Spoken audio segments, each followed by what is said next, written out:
Hey everybody, it's the Pantry Party Show with your host at DJ Blattner. Looking forward to today's guest at Liz Weiss. She's authored 5 cookbooks. She has a podcast, Liz's Healthy Table. And today on the Pantry Party Show, we're going to be talking all about coloring. What? The Pantry Party Show is about to begin right now. Woo, everybody, I am so pumped about today and today's guest. It's a very unusual topic, actually, on the Pantry Party, and I feel like it's really going to hit home. It's all about coloring, actually. How are we ever going to bridge coloring and food together? Well, our guest today at Liz Weiss is going to tell us all about it. So let's get her in here and chat it up, girl. Here we go. Let's give her a warm Pantry Party welcome, everybody. Come on. Hey. Hey, how are you? Nice to see you, at Liz Weiss. Nice to see you. I broke out my vintage 70s blouse for you today in lieu of a disco ball. Oh, thank you. Look at that collar. Oh my God. That's amazing. Hey, I haven't seen anything like it on the Pantry Party Show yet, Well, and I love it. So far, trying to kind of up my game here, you know, and there's always a daffodil story, right? Oh, well, we got to talk about the daffodils. Give you a heads up. We got an at Janet Helm wave. So thanks for that warm Pantry Party welcome. And keep the questions coming, and whatever you need, we got you on the Pantry Party Show. So tell me about the daffodils that are popping in there in the background. Well, so during quarantine, of course, I've all been about the silver linings, you know. So I stop, I smell the roses, but now I'm smelling the daffodils because they're finally blooming here in New England. But I'm actually in Nantucket because my husband works out here, and we spend a lot of our time out on Nantucket. It's a little island. And we have every year this festival called Daffodil Festival. And last year we won, of course. You tailgate, you have these fun themes. And last year we had a theme of Yellow Submarine with the Beatles. Hence, I've got my glasses. Nice. And anyway, so we had this whole Yellow Submarine theme. We dressed up, all of our food kind of tied in. We had sub sandwiches, of course. Oh, wow. And anyway, so I've got like all these daffodils. They're not real, but I've got like tons of daffodils out here. And I thought, you know, I'm going to wear my daffodil shirt, 70s vintage. Going to get my daffodils out and just kind of fun it up for you guys today. I love that. And fun it up is, I feel like should be a sort of tagline. The Pantry Party Show, fun it up. I like that. Fun it up. I did not realize those weren't real, though. Those aren't real? No. What? They really do. Well, I mean, I guess I'm not up close inspecting them, but they look legit. Aren't girl. they gorgeous? They are. They actually really are. That would be Michael's Craft Shop. Thank you. Well, thank you for the collar. I mean, that's fabulous. Thank you for the floral shirt, and thank you for the decor that matches the floral shirt. You really know how to bring it to the Pantry Party Show. And I don't know if you heard your introduction, but I said, at Liz Weiss, author of 5 cookbooks. You have a podcast it's Liz's Healthy Table. And today we're going to dive in a lot to talk about coloring. But you want to tell me, I didn't really realize how many cookbooks you have been a part of. So you want to talk about that a little bit? Yeah. So I don't want to really date myself, but back in the day, I partnered up with Janice Bissix, another dietitian. We were the Meal Makeover Moms. That was my first online platform. And I had a blog, we had a podcast. It was called Cooking with the Moms. And our first book was called The Mom's Guide to Meal Makeovers. I actually have it here. I'm going to grab it. I like that. And hey, by the way, Carolyn O'Neill has asked you to do a twirl in your shirt. So you might want to oblige. I didn't hear what you just said. Say that again, Dawn. Oh, Carolyn O'Neill asked for a twirl in your shirt. A twirl? A twirl, like a twirl. Fabulous. It's the lapels. I love the wide lapels. It is something. So this is your first book, and actually, I do want to, after we talk a little bit about it, I do want to say one of the things that I wanted to bring up today was this sort of inspirational pivot that I witnessed in your career, and I feel like you know, the longer you're in a career, right, the more you have the opportunity to pivot. So I do feel like that's something I admire very much about you. Taking something that is such a successful meal makeover moms, everybody knows it, right? Everybody has seen it. Everybody does. And you said, hey, time's time. I need to do other things. Yeah. So after Mom's Guide to Meal Oh, Makeovers, I love it. second book The was No OG. Wine with Dinner. Oh, yeah. Janice moved on. I moved on. Our kids were growing up. And so Liz's Healthy Table was born. And the blog and the podcast, it's still family focused. It's all about family mealtime. It's all about recipes. It's all about getting people around the table and having fun. Fun is always a theme. But it wasn't the little kid thing as much because my kids had grown up.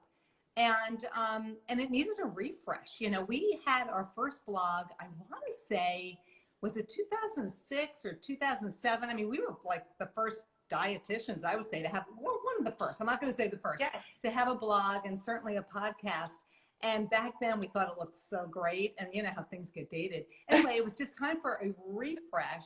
And it's just been it's been great ever since. That's great. Laura Tun says great books, have given them as gifts, and we got a lot of thumbs up and okays. I think that is a very challenging, interesting, exciting thing to take a look at the magic that you create in the world and say, you know what, that was great, and it's time for something fresh. Like, you know, you make it seem so like easy, like, oh my gosh, you know, it's time for something fresh and like positive. That can be scary, right? To like venture out into a more unknown thing. I mean, what kind of tip can you give us, or did you use that made it seem less scary? Wow, gosh, that's such a good question. Well, I love a deadline. And it's amazing when you're leaving one brand and you're launching a new brand, you just give yourself a deadline and you just do it. You just get it done. And it's not going to be perfect. I think it's really hard, especially as dietitians. I'm sure you can relate on, you know, we're perfectionists. And hence my perfect flowers back here. Yeah. And my beautiful floral arrangement. And, you know, we're perfectionists. Sometimes you just kind of got to let it go. And it's really interesting because on my website, let it go. On my new website, which was 2017, I just said to my husband the other day, I got to redo the logo. I need to refresh it. And I'm literally working on that right now. So it's been a couple of years. It wasn't perfect. Nothing's perfect. And now I'm getting back into it. And I feel like with a website or your online platform, even a recipe you're creating, you just want it to feel feng shui, you know. And if it's not feng shui, you got to get in there and kind of tinker with it. So that is what I will be doing in the next month or two. I love it. Chew the Fact says, always so polished. Love the color scheme at Liz's new platform. I have to say, to re-highlight that advice, I think it is magic. I love the setting a deadline, right? I call it setting your ass on fire. Basically, like having this date, telling people about it before it's ready, and making sure that you just spring into action. It could be not perfect, it could be garbagey, but at least you have something to grow from, right? So I think that is, everybody needs that reminder. I need that reminder. It's like, go for it, even if it's, you know, junky at first. And now is such a good time to do it. At least here in New England, we are still at home. And so I even though I feel like I'm working like every day, all day into the night because I'm home and all the days are smushy. My husband said to me today, what day is it? Like he literally didn't even know. And so we have, in theory, a little more time now because we're not traveling, let's say, for people who tended to travel a lot. So if there's something you really want to do right now, just go for it because you better have the time. I think you have the time. Yeah, go for it. I love it. Rock Girl, thanks for telling me that you love my color scheme. I did this for a reason, and I can't wait to do the big reveal to Atlas Weiss, our guest today. I actually dressed for her for this new project she's launched, so I'll tell you more about that in a minute.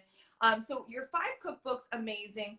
And now you also are doing your Liz's Healthy Table podcast. So focuses on family meals, and you always have a guest. Is that right? I usually have a guest. Sometimes it's a Liz show. Okay. And it's usually, I'm going to have you on my podcast. Well, I do. I appreciate that. I think that would be fun. I get afraid, in all honesty, when I hear family meals. I am very, I sort of like in my head of like family meals is like, oh my gosh, I'm this urban girl. I've got a husband. We're on the run. We're hustle and bustle, fun, and I feel like family meals is like when I grew up, it was more serious. We had manners at the table. It was like, it was more, I feel like, intense. So I feel like your version of family meals is more in line with fun. I need to get that in my mind. Yeah, it's so interesting. I've surveyed the moms and dads in my community, my online community, and I'll often ask them, what was it like when you were growing up? What was family mealtime like? And it's amazing. I either get comments like, we never had family meals, we ate with the TV on, or I'll get, it was very strict and regimented every night at 6 o'clock. I know in my house, like my dad came home from work, he was always a little crabby, needed to unwind, but family meals, like you didn't mess around. And then other people where it was set like a big jokester time, a time to tell stories and share what happened in your day. And so that's kind of the vibe I like to go with now. Like you don't want to get mad at anybody at the table. You don't want to reprimand them about like not doing your homework or your chores. It's just that time to come together. And then just, as you said, add fun to it. You could do family theme nights. I have a recipe here and I have this plate I'm dying to show you because it ties into my theme of my salmon cakes right down here. Okay. But, have a theme or just make it like participatory. You could sit there and have tacos. Yesterday was Taco Tuesday in Cinco de Mayo. Set out a taco bar. Let everybody kind of mix and match. Make it more of a family affair rather than sort of this regimented, strict thing that you have to do. And of course, now that many of us are on quarantine or staying at home, family meals are so in vogue right now. Everybody is having family meals and they're looking for recipes. And that's why I think your pantry party is so great, because people need that inspiration, because we're doing this day after day after day. Day after day after day. So you got a lot of, Laura Ton says, love your tacos on IG. Merck and Mary says, Liz, you rock, love your cookbooks. So you get a lot of love. And I like the idea of not thinking about family meals as this obligatory service that you must provide for your family. And it's about teaching children manners. It's like, okay, yes, you have to do it. And yes, it's good to teach your kid manners. But can we also add that element of lean in, have a good time doing it, and maybe put your kids to work too. Like I said, if I had children, I would be making them work, helping me with a meal on the table, which, in the end produces a good vibe, but I also like them as, service. Well, I will, and they have to do the dishes. Like in my house, if I make dinner, I am not doing dishes under no circumstances. So I've got my 21-year-old home from college. He was not happy about that. He's eating very well, I will say, but because I think he's been a little bored, he'll come down and say, do you need help with dinner? And he's got this beautiful palate. I mean, he loves to spice things up. I made an Indian lentil dal soup a few weeks ago. He was like spices and just like kicking it up. And I love having him with me. And I love having those family meals again, more traditional. With one of my kiddos at the table, even though he is 21, he's not really a kiddo. Well, young adult. Let's get cooking. I know, ants in your pants. We got you. I talked about Liz's, and I like to reinforce your handle, at Liz Weiss. We talked about her 5 cookbooks. We talked about her pivot and really freshening things up. We've talked about her podcast. And now let's get into it, Liz. We got ants in our pants. Our viewers want to know what's up. So I wanted to lean into these very cool food-themed coloring books. I was gonna call them cookbooks, coloring books. And can I show why I dressed the way I did? Yes. Oh my gosh. So I asked Atlas Weiss to send me a sample of her food-themed coloring book. Okay, and she sent me this picture. Look at this guy. He's a jalapeno, and I colored him green and pink, and so I matched my guy. Look at that. You see the matching? You are too much. I'm such a prepared host, though. I mean, come on. That's professionalism at its finest. I colored a picture from your food-themed coloring book, which I love, by the way, and I dress like it. That is... I wish I had a disco ball right now. I'd be spinning that thing around. I'll give it to myself. Disco ball. I'll give it to myself. Hey,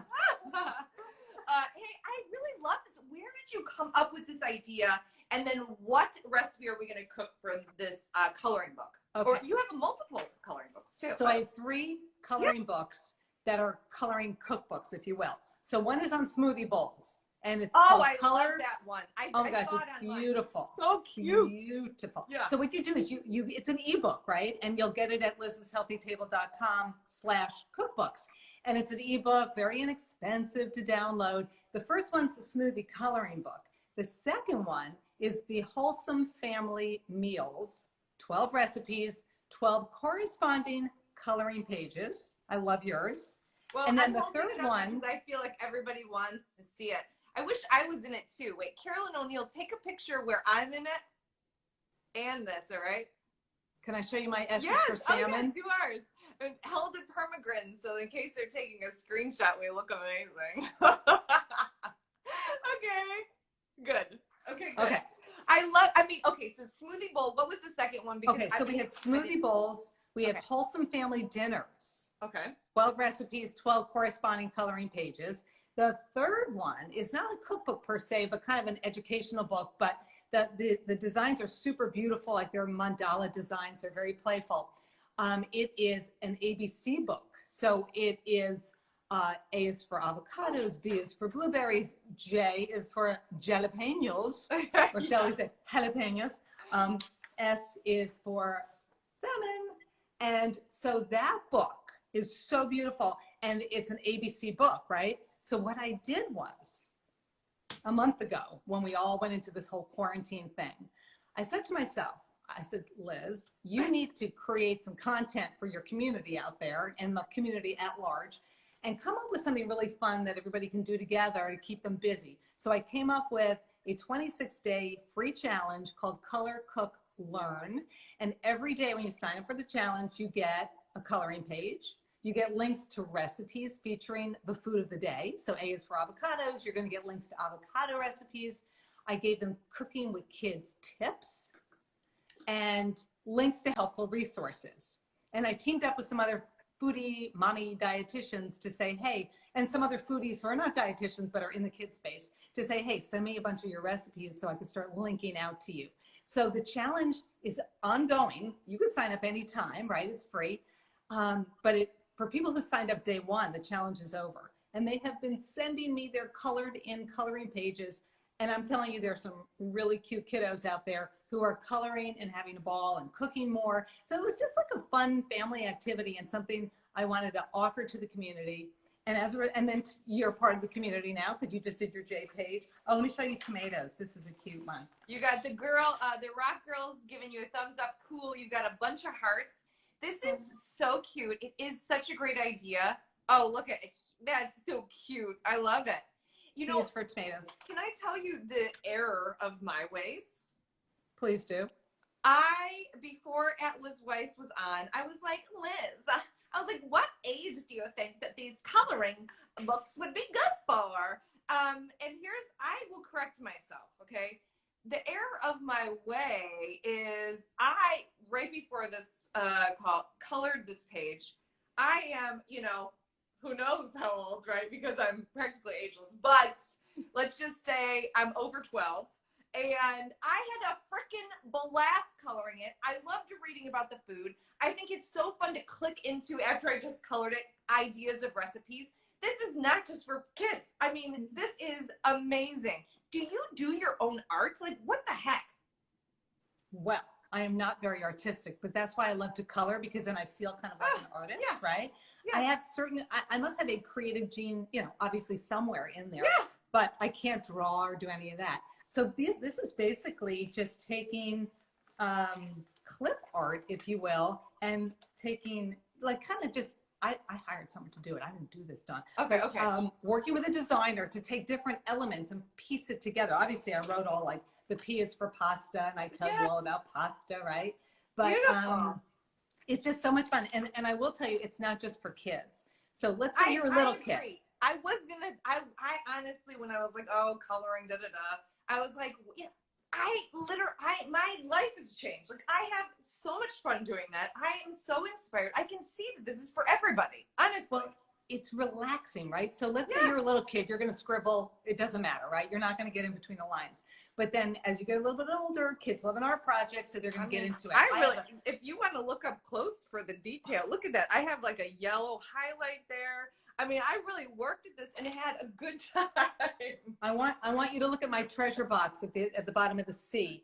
Look how cute that is. It is so cute. Well, I know you keep showing the S, salmon, because I think that's our springboard for the Pantry Party show today, is you are going to take your S, is for salmon, and you're going to make a recipe from that food-themed cookbook / coloring book. Yeah. When I will say, let me just say one thing on that. You know, I was saying like little kids love it. I have a 12-year-old boy out there somewhere in the world who keeps sending me, well, his mom is sending me his colored in pages. So boys love it. Adults love it. It's very relaxing. And I will say my podcast that I just posted today is all about self-care and finding gratitude in your life and time for walks and eating well and quiet time and coloring. If you're like a busy mom, you know, we've got Mother's Day coming up, or you're just a busy anybody, the coloring thing is like totally relaxing and very creative, as we saw. And I was really wondering what you were going to wear today. It's not just my mind. Jalapeno. Listen, I gotta tell you, I think one of the things that is really very, very cool about this is that 26-day challenge. Because at first you're like, why is it 26 days? And then you're like, 26 letters of the alphabet. And then it's such a fun thing, because every day you would get sort of this assignment of fun, like self-care, just like your new podcast, and actually recipes that you can use. Girl, this is a genius idea. S is for salmon. Take us through it. S is for salmon, and you know what U is for? What's U? Think of a U food. Think of a U food. Oh my gosh, I don't know. Ugly fruit. Oh, that's right. But I didn't have any ugly fruit recipes to share, so we did grapefruit. We did grapefruit and oranges. What do you mean? Because it's similar. It's like a mashup between grapefruit and orange. So you did ugly fruit, but you said, hey, if you can't get your hands on one, use grapefruit. Yeah. Thanks for that. I appreciate it, because then you're not all like hunting, especially right now, hunting specialties. Oh my gosh, could you imagine like going into all the supermarkets like now with your mask and your gloves? No. I need ugly fruit. No, please, I think they would send you out. You would be like, no groceries for you, out. Hey, the Rock Girl, it says, so fun, want one. How can people join that 26-day challenge? Okay, go to lizshealthytable.com. Okay. And at the top, you'll see a cookbooks and freebies section or link. Click cookbooks and freebies. And once you click that, it'll give you a link to all the freebies, all the cookbooks, all those things on my website. And right there at the top, you'll see a link to the challenge. And yes, sign up, and then every day for 26 days, you get the coloring page and resources and recipes. Yeah. I think that's great. I think you can also get there right through your Instagram. If you go to your link in bio, and there's like a link that says 26-day challenge. Yeah, so if you go to the link in my bio, it's one of those link trees. Yeah. And just in the link tree, you'll see a link to the challenge there. I love that. I mean, people, you can't go wrong signing up for a challenge. We're going to get cute coloring pages and recipes. Hello. Okay. Yes. S is for salmon. What do we have to know about this, Liz Weiss? Okay. So when the whole quarantine thing started and everybody started stocking I'm looking at my pantry, stocking their pantries, I said, you know, this is kind of the way I normally cook, because I tend to cook a lot out of my pantry, like canned food, shelf stable. I tend to cook a lot out of my freezer and my fridge. So I kind of do this mashup all the time of fresh, frozen, and canned and shelf stable. Do you want us to peek in anywhere? Should we peek anywhere? Oh yeah, you want to? Yeah, please. I'll carry you over. The Pantry Party still needs a peeky peek. Yeah, we got to take a little peek. All right, so here we go. And I did clean my pantry out just for you. Thank you very much. Oh, goody. All right, so down here, can you see at the bottom, like tons of beans, right? Yes. We see that. Oh, you know what I was going to show you? Oh, I put this pumpkin here because I love to enhance like everything I make for my family. I'm like, how can I kind of kick that up a notch in terms of nutrition? So if I'm making pancakes and I'm using a mix because, you know, I like a shortcut, I'll add some pureed pumpkin to it. If I'm making tacos, I'm going to add some beans, right? To extend the beef, right? To add to the beef. So you're not just using like a pound of beef, but you got the beef and you got the beans, right? I and love then there's probably salsa in here. And then of course, you know, cans of things like salmon, which I'm going to show Yeah. you my salmon cakes. Somebody said, I just picked up canned salmon at Costco. Bring on the recipe. I know Euclid Jacks, you've got ants in your pants, but look at how beautiful our pantry is. And Miss Broccoli 73 says, yes, you've got great cupboards. She's been in them. Oh, come on. And you know what? That's a great pumpkin trick, actually. I always think about, like, we'll put shredded carrots in our pancakes, and we'll do, you know, like I put spinach and everything. But, like, hey, when you don't have a ton of fresh stuff, you know, using canned pumpkin to amp up things that's genius. That's great. Yeah, I do canned pumpkin in pancakes. If I'm making chili, I'll add a little bit of canned pumpkin. If I'm making brownies, Yes. I've done, of course, bean brownies, but I'll add a little bit of the pureed pumpkin. And what you don't use out of the can, just put like 1/4 cup or 1/2 cup portions in Ziploc bags, freeze them, and then when you're ready to make pancakes, then just pull it out, thaw it, and then whisk the pureed pumpkin in. So you don't have to waste anything. You can always use it later. You know what? And because that's the truth, is like once you open a can of something, it's like you want to either use it all, or a great tip of doing like the 4th cup little mounds in the freezer, and then you can pull them out. Yeah. The other thing that I think is interesting is now I envision myself coming to your house for a meal and knowing that freaking pumpkin is everywhere. It's in everything. Right, you're going to come for some beautiful gourmet meal. You're like, what is this secret ingredient? It's everything. The secret ingredient, P.S., is always pumpkin in her house. Hey, Carolyn O'Neill wants to know the craziest thing in your pantry, and I kind of do too. I kind of do too. The craziest thing? Yeah. Should we go back over? Yeah, Ooh. maybe. Oh my gosh.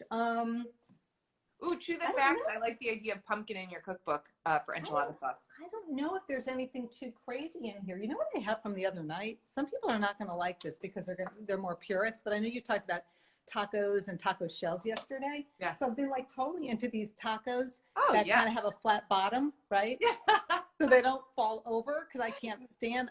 We like the crunchy tacos, right? I like it. I do too. I feel like I forget how much I enjoy it. We have crunchy taco shells too.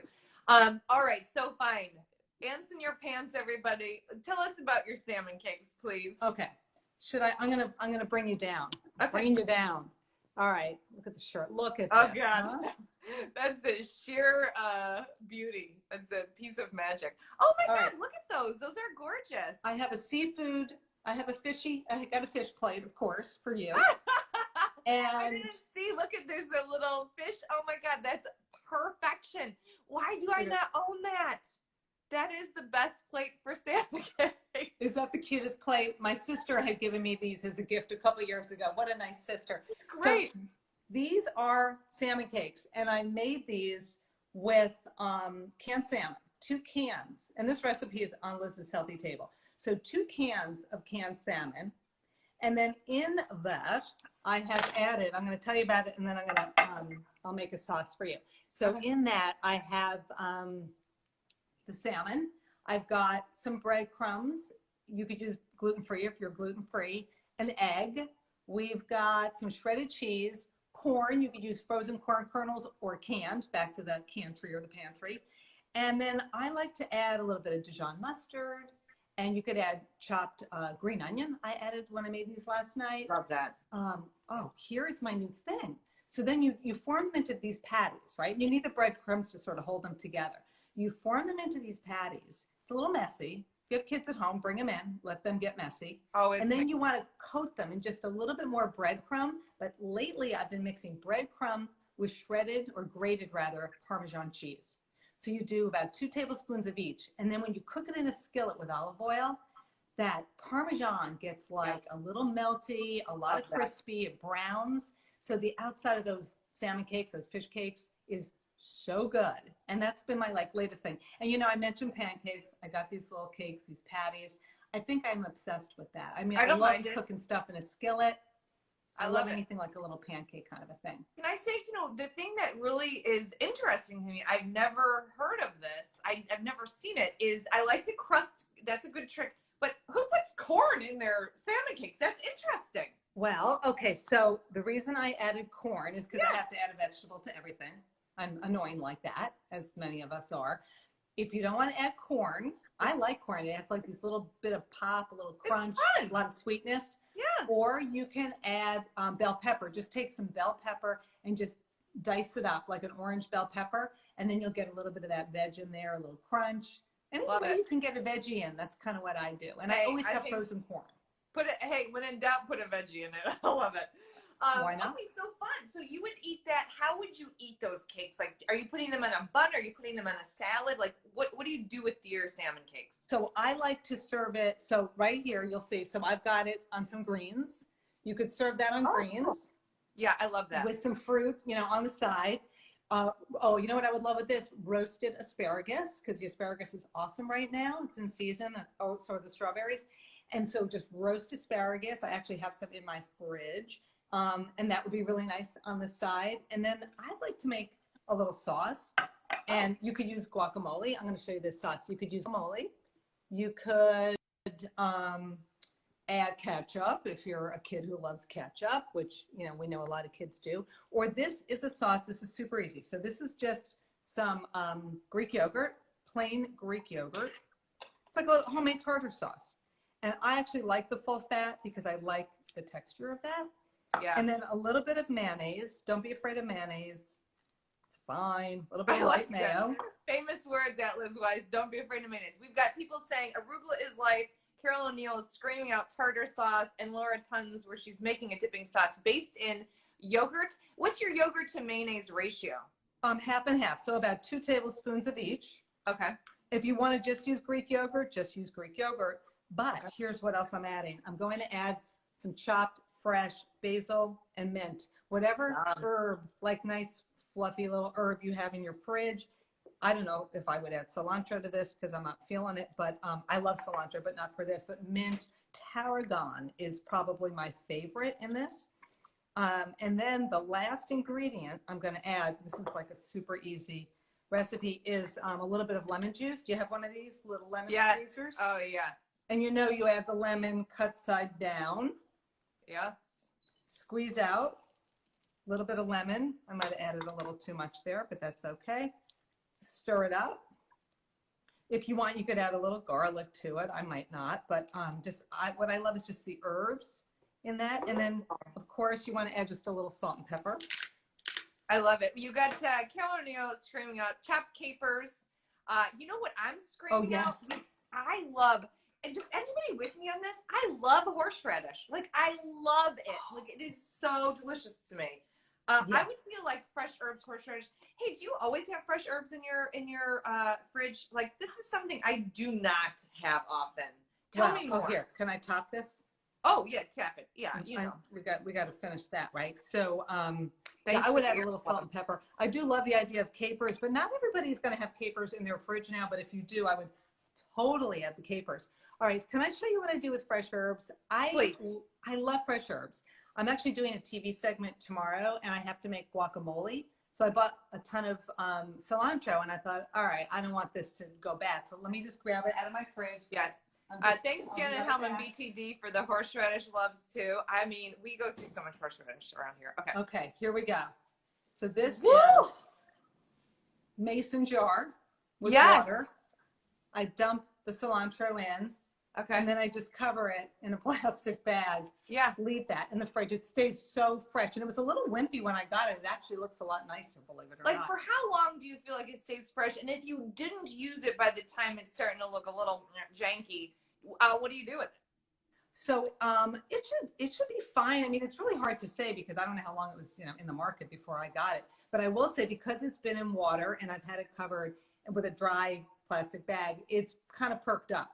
What I would do if these got kind of wimpy is I would take a bowl of really cold water and throw some ice in it and then submerge some of the herbs in that, and it'll just kind of refresh those herbs. I love it. Here's what we learned today. Shock those herbs. Wake them up. If they're starting to look janky, you got to shake them up. Yeah. I love that. Yeah. And then, sometimes what you could do is you can make a pesto, and then you could always freeze it, right? I'll take fresh herbs and I will freeze them. I'll put them like something like a, thyme or rosemary, because that is sort of annoying, when you buy fresh herbs and then they go bad. It happens to me, and I feel like that's been sort of my barrier, if you will, to buying them, is that I all of a sudden I'll use them for something, and then the next time I look, I'm like, oh no, they've done bad. So I love the idea of putting them more like how, and you do with all your herbs, is put them like in a, like they were flowers in a jar like that. Yeah, I mean, basil you could do, maybe leave that out, and that could kind of hang out just on your counter. You could do that. You know, there's kind of like a rule for every herb, you know, not all of them behave the same. So that is where Dr. Google comes in very handy. Yeah. You know, just do a little Googling and just figure out what should I do with that. I actually just did a blog post on how to repurpose leftovers. It was on for Earth Day, you know, because food waste is like the most annoying thing ever, and it's such a waste of money. And I was getting all sorts of ideas, and someone who contributed to the roundup was talking about, making little ice cube trays, some just chopping up the herbs, mixing with some water. I always have out a pitcher of water, and I'll add sliced lemon to it or some sliced limes. And then because I have mint in my house, I just chuck a bunch of mint in there. And then it's a nice minty, refreshing water, part of self-care, right? Yeah, I love that. I think that, well, because basically, what are you doing in that situation? You're creating a home spa. I mean, hello, yes. Spa day, hashtag spa day. Listen up. Did you say that you keep water out, or you mean like you have it in the fridge? Or you have it out? No, like in the morning, I'll just fill a pitcher with water and then throw lemons in it and mint. Do you keep it like out on the counter, or you keep it in your fridge? Well, I'll just keep it out on the counter, and then love that. Well, we like warm water here. If you like cold water, then you want to put it in the fridge. I actually like warm water, and what I like about that is I'm a big believer of insight in mouth. Like whatever you have out, you're gonna have. Opening up the fridge and going the extra step of taking it out and putting it, I think is a barrier for me. So like having the permission to keep it out on the counter for the day, I don't know, is somehow genius. It's pretty. Like having a pitcher of water with your herbs in it, with, when you're at a hotel, right? They always keep the water out through the day. You could throw some ice in it in the morning as you're kind of creating that pitcher. But there's really no reason. And maybe your fridge is full because you just went shopping and you just bought like a week's worth of You've got a couple of things here. We've had Carol O'Neill said add a sheet of dry paper towel to like help your herbs along. Body Top Dix is now asking me to become a gardener and to grow my own herbs, which I feel like is a very good first step if you're not a natural gardener. Herbs is a good first thing. Star Nutrition is saying she's sad because in Boston she hasn't been able to find a lot of her foods. I'm in Chicago and I have trouble too, so I get very creative and try new brands and stuff. Carolyn O'Neill is making limoncello right now from Old Lemons. Hello. Why are we not with her right now, right? You and I need to get to her house. What's up with that? And thank you for saying that about mint cubes, because I have a plant full of mint right now. Yeah, the mint cubes is a great idea, and cucumber too.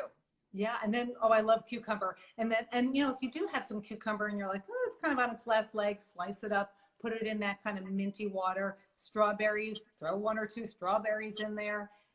There's just no reason to not kind of repurpose everything you have in your house. And the fresh herbs, I am not a gardener either, I will tell you. I do not have a green thumb. But the whole windowsill gardening thing is getting big now. People are experimenting and playing and growing things on their windowsills. And so I would say a basil plant or a rosemary. Rosemary is hard to kill. So if you want to start growing herbs, Dawn, maybe start with rosemary. It's good. I had an herb garden back in the day, and it was a mocktail herb garden. So it was everything that Mama needed to make things like mojitos, like mint. I forget what other things, but it was great. I killed it all. But anyway, it was fun while it lasted. That is so funny. It's so good. And just FYI, if Carolyn O'Neill is still on, we do know she's screaming out. She's like, oh my gosh, if you have a cucumber, make cheater pickles, take the cucumber, put it in your pickle juice. I love it. Everybody loves the cheater pickles. So I like that sauce. Thank you for doing that on the pantry party, because I feel like I am intimidated by making a sauce, but that was so easy. Like, okay, fine, I could do that. The sauce, and I'm going to tell I didn't even taste it. Usually I will. Lemony herby. That's really good. It wasn't too much lemon at all. I do love that hint of salt. So I don't have capers in my fridge, but if you have pickles or cheater pickles in your fridge, you can chop a few up and add that. It's kind of like, this is just the foundation. And if you, like I said, if you don't like mayonnaise, just use the Greek yogurt. If you Love don't it. want, if you just have mayonnaise, use mayonnaise. Like it's like there's no rules, recipes. You have like the foundation, and then you can, experiment. Oh, let me show you one other thing here. And I took this out because I've totally been into this whole chipotle flavor lately. Yeah. I made tacos the other day, and I used a chipotle salsa, and it was so good. So you can take this topping, and you could, if you did add cilantro to it as your herb, I would totally sprinkle in some of that chipotle black pepper, anything with chipotle or chili powder, and then it just gives it a little bit of a, a Tex-Mex kind of a vibe to it. Love this. Hey, S is for salmon. What a fun idea, right? Making salmon cakes is great. I feel like a lot of us have that canned salmon, but how can you make it taste a little more special? How can you up your game a little bit of your salmon cake game? Make a sauce. And at Liz Weiss today made a beautiful sauce with just a little bit of Greek yogurt, mayo, fresh herbs that you had around, lemon, and some sea salt and pepper. And it is easy. So easy. And I will say too, with herbs, when you make those salmon cakes, whatever herbs you have, pop them in there. Chop up some parsley, chop up cilantro, chop up mint, basil. It really doesn't matter. And you can't really go overboard on herbs. Oh, you know what else I add to that? Lemon zest. Oh, I would like that a lot. Right. And it just elevates it. Yeah, using more of the outside of the lemon, I think is maybe it's New Year's resolution starting right now for me. So, hey, I could talk to you all day. You have the gift of gab, as do I. But the Pantry Party Show does have to come to an end sometime.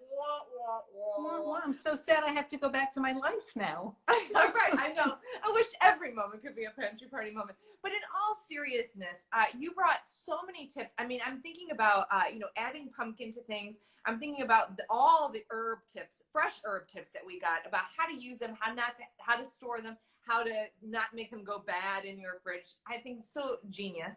I love the water, keeping the water out and in plain sight. And you can add some ice cubes later, whatever. Your corny salmon cakes, just amazing. Your fresh sauce, love it. You just really brought it today, along with your daffodils and your amazing outfit. If people want more at Liz Weiss Magic, where can they go? What should they do? Immediately. Don't stop at the stop sign. Keep going. Go to liz'shealthytable.com, liz'shealthytable.com, and you will see on the toolbar at the top a link to the blog for recipes, a link to the podcast. Today's show's on self-care, a link to the cookbooks and freebies section. So there's a lot of resources. Sign up, join the community, send me your colored in creations. Dawn, I love yours. Please email that to me immediately. I do have a contest too that I'm giving away some $50 Amazon gift cards. And so when people sign up, they send me their creations. They're automatically entered into the contest. So please join. I love it. At Liz Weiss, check her out. I can't thank you enough for being a guest. Love you so much, babe. Thank you, Dawn. This was fun. Bye-bye. That was Bye-bye. another fabulous episode of the Pantry Party Show. I got to tell you guys, at Liz Weiss, go to her Instagram, okay? Go to her link in bio and immediately sign up for her 26-day challenge. These pictures are so cute. You think, oh, I don't know if I'm not a baby. I don't want to color. No, I colored it. It's so much fun. You get recipes, you get resources. It's 26 days of nothing but color and food fun, people. I mean, what a great show. And hey, guess what? We've got more Pantry Party shows coming up. If you've missed any of the 30+ episodes, lucky for you, they're on my YouTube page, Dawn Jackson Blattner, or even luckier, they're all up now on my Instagram TV. IGTV, baby, is where the Pantry Party is hanging out now. So you can catch up on all the episodes you may have missed. And I titled them all of like what the main recipe is. So you can watch, get a ton of tips, but also you actually get focused in on maybe one recipe that looks better than others to you. So anyway, thank you for joining the Pantry Party Show with your host at DJ Blattner. That's me. And I appreciate your viewership. I like that. I appreciate your viewership. And until tomorrow, I am wishing you high immunity vibes, big love, and lots of kisses. Bye, guys. Thanks for watching.